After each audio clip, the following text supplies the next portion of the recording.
In this video I'm going to be revealing my final team for the new FPL season.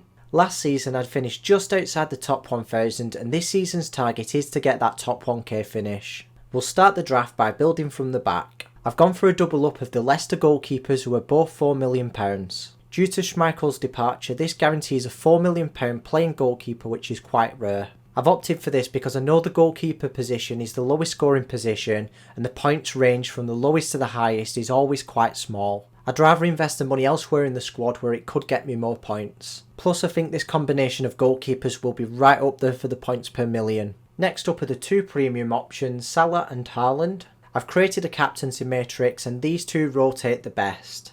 In Gameweek 1, Salah faces Fulham away. Gameweek 2, Bournemouth at home for Haaland. Gameweek 3 is a tricky one, but you do get a choice. It's either Newcastle away or United away. Gameweek 4, Bournemouth at home for Salah. And then Gameweek 5, Nottingham Forest at home for Haaland.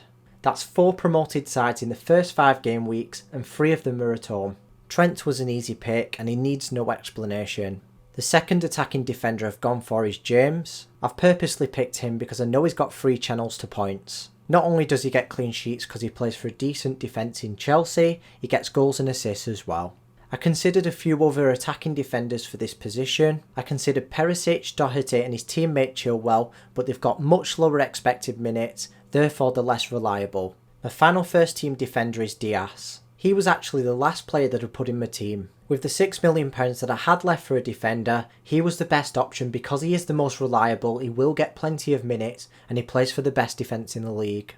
The last 2 defence slots are both on the bench, they're both right wing backs, it's Williams and Patterson. In case you don't already know, these are the best £4 million options in defence. It's very likely that Williams will be a first team option for Forest throughout the season. Patterson will also be starting for Everton because Coleman's sidelined and I think he'll take that first team spot this season as well.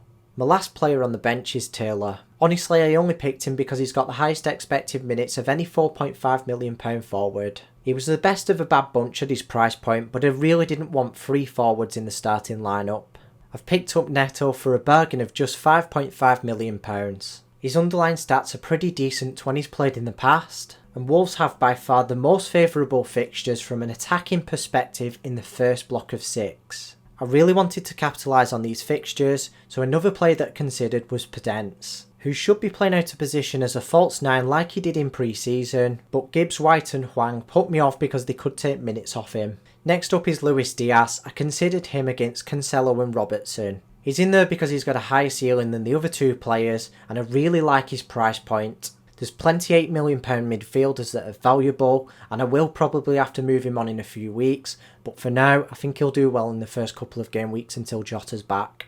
Another player at that valuable price point is Saka. He's probably on penalty duties and for that reason I think he edges it as the best £8 million midfield option. The second Arsenal player is Martinelli at £6 million. He got more game time in pre-season than I expected and I think he takes that first team spot for Arsenal for now. As long as if he keeps playing, I think he'll provide plenty of value for money at that price tag.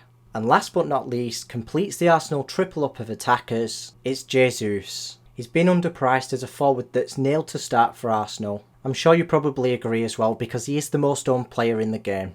If you haven't already, make sure you check out my best captain video and hit the subscribe button so you don't miss any of my content on the channel. Thanks for watching, best of luck in the new season and I'll see you here again for Game Week 2.